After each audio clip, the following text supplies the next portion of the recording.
atëherë një muaj agjërim, por a ka ndryshuar realisht njeriu apo sa mbaron Ramazani ne kthehemi prap si më parë? Në radhë parë dua që unë të gjithë të gëzuar nga mot festën e madhe të Fitr Bajramit. Vim në këtë ditë feste mbas një muaj sakrifice, bindje dhe devotshmërie ndaj krijuesit, duke sfiduar etjen, duke sfiduar urinë, dhe sot jemi rikthim në jetën tonë të përditshme. Pra dhe fjala Fitr do thotë kthim në jetën e përditshme, pra në normalitet. Në lidhje me pyetjen që bëhet, është ndoshta një pyetje shumë e drejtë dhe e gjetur nga ana juaj, pasi shikojmë që mbas Ramazanit pak njerëz e mbajnë atë çka kanë mbajtur gjatë muajit të shenjtë të Ramazanit. Pra janë pak njerëz, po rikthehemi po aty ku ndoshta edhe aty ku ishtim më para Ramazanit. Apo e përdorin disa fen si fasad, ndërsa në jetën e përditshme sillen krejt ndryshe? Sigurisht se në çdo aspekt të shoqërisë ku ne jetojmë, edhe në fe ka njerëz dhe elemente të tillë, të cilët në petkun fetar duan të përdorin për qëllimet ndoshta politike, ndoshta ekstremiste, ndoshta për qëllime përfitimi, pasurimi, por kjo nuk është se përfaqëson fenë vetvete. Sadakaja, pse shumë njerëz japin vetëm në Bajram për sy e faqe? A është kjo hipokrizi fetare? Dgjoj, herë në radhë parë këtë vemëre muslimani, jo vetëm në festat e Bajramit, siç është Kurban Bajrami apo Fitr Bajrami që jemi sot, që japim sadaka fitër, por muslimani ka për detyrë të ndajë edhe një pjesë nga pasuria e tij që quhet zekat.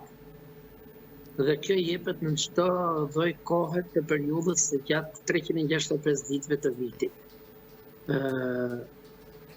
Normalisht nuk e dim, ndoshta edhe ka njerëz të tillë që japin për të dukur, por në lidhje me sadakan apo dhënien e fitrit, ne kemi një hadith të profetit Muhammed sallallahu alaihi wasallam, i cili thot atë çka jep dora e djathtë nuk duhet ta shikoj dora e majt. Dhe kjo është domethënë ajo çka muslimani nuk duhet ta reklamoj kurrë dhënien e asaj në thojza lëmoshe apo vlere monetare që i jep. Kjo ndryshon vetëm në muajin e shenjtë të Ramazanit, në përfundim të Ramazanit, ku jepet sadaka fitri, i cili këtë vit e kishte 400 lekë të reja për person, për një krye familjar do t'japi për çdo antar të familjes, por dhe kjo ka atë sekretin e vet, pra mos reklamimi. Sepse në vetvete edhe ata njerëz të cilët ndoshta hallet problemet, jetim, invalid apo njerëz me probleme ekonomike, ndoshta ata janë nga pamundësia dhe jo që ne t'i reklamojmë. Pra feja është kundër reklamimit të dhënies së sadakas apo dhënies së ndihmës ndaj një të bobete apo një jetimi apo një personi me probleme. A është mëkat që dikush ta agjëroj por të jetë i mbushur me urrejtje dhe mlleth ndaj të tjerëve? Dgjoj, Hazreti Muhammed sallallahu alaihi wasallam thotë se në agjërim nuk hyn vetëm stomak apo barku, por në agjërim futen të gjithë pjesët e trupit të njerit.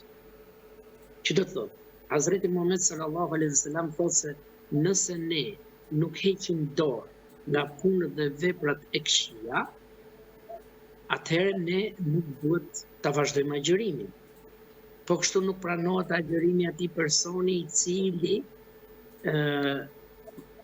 kryen gjunahe dhe mëkate ose shpif për tjetrin, fol keq për tjetrin, vjell, abuzon. Pra, këta janë gjëra që mëse një feja ka të theksuara dhe të ndaluara. Pra, agjërimi nuk bëhet për sipërfaqe, thjesht se unë ta agjëroj edhe e mban trupin tënd pa ngrënë, pa pirë, privon nga këto të drejta, dhe këtej pastaj bën veprime të cilat bien ndesh me rregullat e agjërimit. Fatkeqësisht është për të ardhur keq, domethënë, që një pjesë edhe ka ndodhur dhe edhe ndodh një gjë që disa njerëz e mbajnë agjërimin thjesht vetëm traditë. Por agjërimi nuk është traditë, agjërimi është urdhër i Zotit. Ka njerëz që edhe gjatë muajit të shenjtë mallkojnë. Çfarë vlere ka agjërimi tyre në këtë rast? Dëgjoj, në lidhje me mallkimin ka disa kushte apo disa kritere. Ndofta nga njëherë nga mërzitnia, nga lodhja, nga stresi, ndofta mallkojmë dikë edhe pa dashje, ndofta jo sipas njetit. Ne dim të gjithë që profeti sallallahu alaihi wasallam thotë që çdo punë dhe çdo vepër e njeriu vlerësohet sipas njetit. Por nëse një person mallkon me dashje, mallkon me një qëllim të caktuar, se di, del jashtë kontekstit fetar pastaj kjo. Nuk përputhet me kontekstin fetar, sepse muaji i Ramazanit është muaj i mëshirës, i paqes dhe i rahmetit. Allahu subhanahu wa taala në këtë muaj i ka mbyllur dyert e xhehenemit dhe ka hapur dyert e xhenetit. Allahu subhanahu wa taala në këtë muaj ka lidhur shejtant apo djajt, si mund ta përdorim këtë fjali, i ka lidhur me zinxhir për shkak sepse për të mos ngatruar njerëzit, pra për të mos krijuar probleme, për mos krijuar sharje, ofendime, shumë gjëra të tjera. Që bien ndesh me moralin e agjërimit. A i kap mallkimi njerëzit e tjerë apo kthehet vetë ai që mallkon? Unë nuk e di ndoshta këtë pyetje, por do ta jap atë mendimin e profetit sallallahu alaihi wasallam, thotë se keni frikë mallkimin atij personit nëse ju i keni bërë padrejtësi. Pra vetëm këtë mallkim keni frikë në jetën tuaj. Nëse unë dikujt e kam lënduar thellësisht atë njeri, e kam lënduar në moralin e tij, në familjen e tij, në identitetin e tij, dhe sigurisht ai pastaj padrejtësisht, domethënë ai njeri mallkon me gjithë shpirt dhe pastaj është Allahu subhanahu wa taala që e jep dënimin. Por s'mundet një person që i mbush mendja atij thotë, siç themi ne, domethënë në gjuhën tonë tradicionale, bëft kjo, bëft ajo, a kupton, ata janë të çastit, do thonë, të momentit. Por ajo çka ne duhet kemi frikë është, profeti sallallahu alaihi wasallam thotë, mallkimi më i rënd janë tre, mallkimi më të rënd. Mallkimi më i rënd është i babait dhe i nënës. Mallkimi i dytë është mallkimi i fëmis apo loti i fëmis jetim, nëse ne kemi ngarkim një fëmijë jetim dhe i trajtojmë atë. Dhe i tretja është, pra që unë përmenda më sipër, është mallkimi i personit të cilit ne i hym hak në pa të drejtë. Këto mallkime janë shumë të frikshme. Shoqëria jonë është e përçarë. Si mund të pajtohen njerëzit që nuk flasin prej vitesh pikërisht në këtë ditë?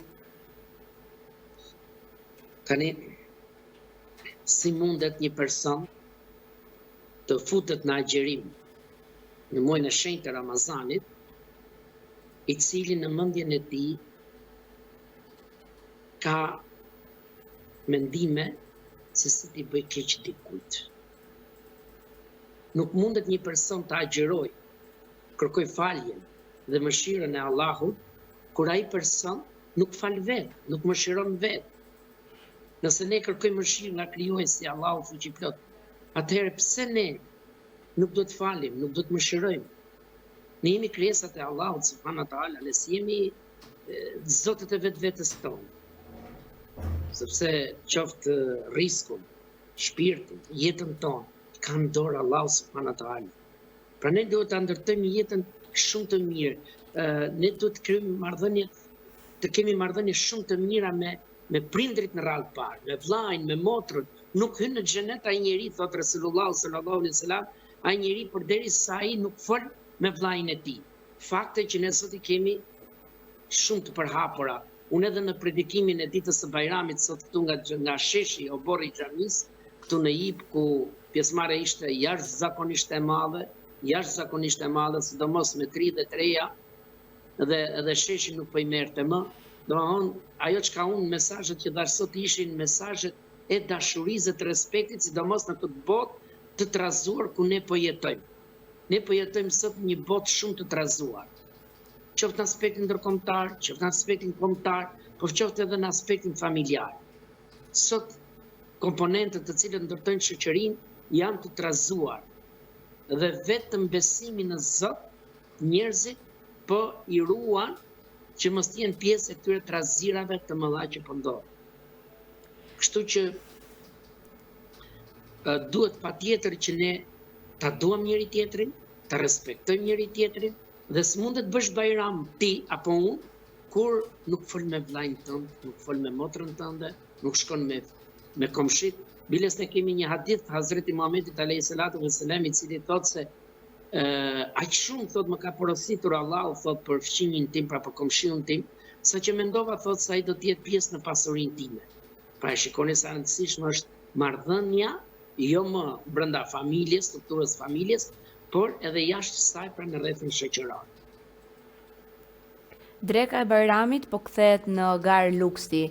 Mos ndoshta po humbet thelbi i saj shpirtëror?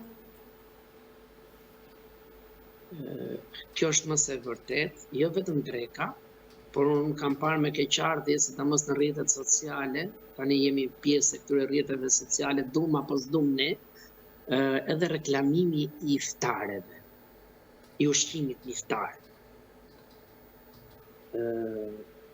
Kjo nuk është e mirë. Edhe në aspektin fetar kjo nuk është e mirë. Njeriu duhet konsumoj një ushqim, diçka ndofta më tepër se normalisht është fest, por një ushqim i cili të jetë i konsumueshëm brenda familjes. Që do të thotë asnjë të rrimë me buke, asnjë të rrimë me ëmbëlsira, apo asnjë të rrimë mos të shkoj dëm. Duke menduar kur ne ulemi, unë e thash edhe në hutbën e sotme, kur ne ulemi në sofrën e Bajramit, sot. Në radhë të parë ne duhet të mendojmë sa njerëz apo sa familje nuk munden ta shtrojnë këtë sofër Bajrami.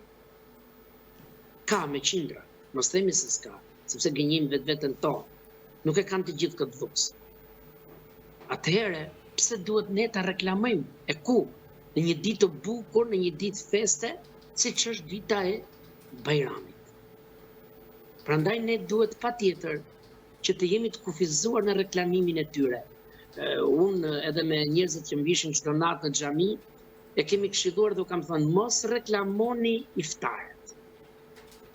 Shtrimin e iftarët.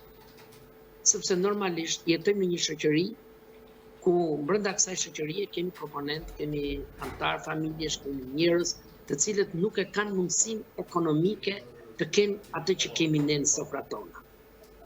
Dhe normalisht, nëse të kujtohet, nuk e di ç'mosh jeni nderuar, por nëse në kujtohet dikur përpara edhe kur e çonim byrekun në furrë për ta pjekur, e mbulonim që mos ta shikonin të tjerë pra çfarë kemi gatuar.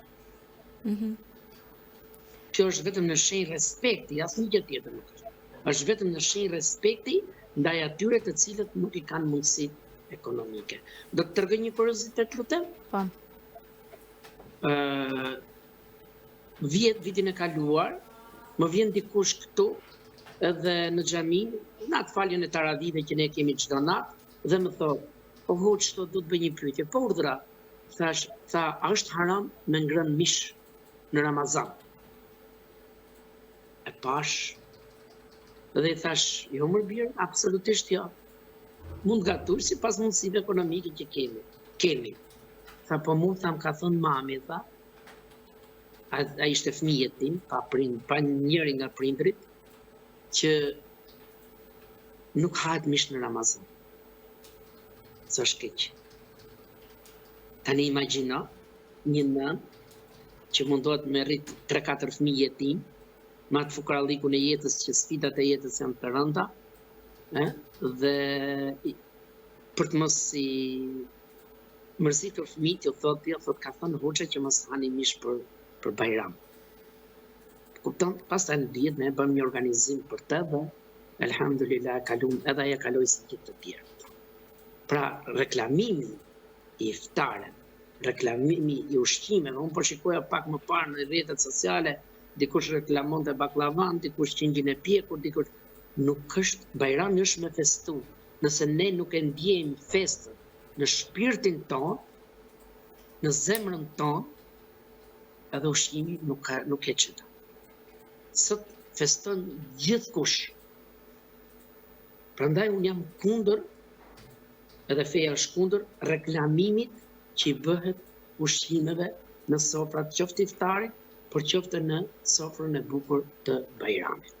Prandaj është dhe kjo sadaka fitri që ne e shpërndam, jo më larg se mbrëm ishte afati fundit, që ne e shpërndam që edhe familje e cila nuk i ka mundësitë ekonomike të festoj sot njësoj si të tjerë ditën e bukur apo festën e bukur të Fitr Bajram. Çfarë duhet ketë realisht tryeza e një besimtari? Duhet ketë bollok për vete apo ndarje me të varfrit? Në radhë të parë, bolloku më i madh që sot ne nuk e kemi, sinqerisht që nuk e kemi, është bolloku shpirtëror. Që do të thotë, sot janë eliminuar pothuajse vizitat tek njëri tjetri. Kur ne edhe në predikimet që bëm në Bajram, tham vizitojeni njëri tjetrin, urojeni njëri tjetrin, shkoni tek shtëpia e njëri tjetrit. Fatkeqësisht kjo nuk po ndodh më, apo ndodh shumë rrallë.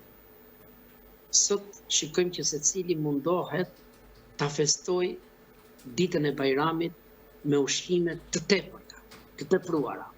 Por sigurisht në sofrën e Bajramit nuk mungon mishi, nuk mungon pijet, jo alkolike normalisht, nuk mungojnë ëmbëlsira, ne kemi tradicionalen shqiptare që është baklavaja, dhe sigurisht kjo kalohet më bukur kur në këtë tryezë apo në këtë sofër kemi dhe miq apo kemi dhe njerëz të tjerë. Por unë në ditën e ndarjes së sadaka fitrit i këshillova njerëzit, ato të cilët më pyetshin, dhe i këshilloja dhe i thoja, nëse ne konsumojmë mish në ditën e Bajramit, nëse ne konsumojmë një ëmbëlsirë ditën e Bajramit, nëse ne konsumojmë një pije, nuk du të përmendemra pije shpreskuese, pra jo alkolike, mundoni që të siguroni dhe një familje me një gjë të tillë.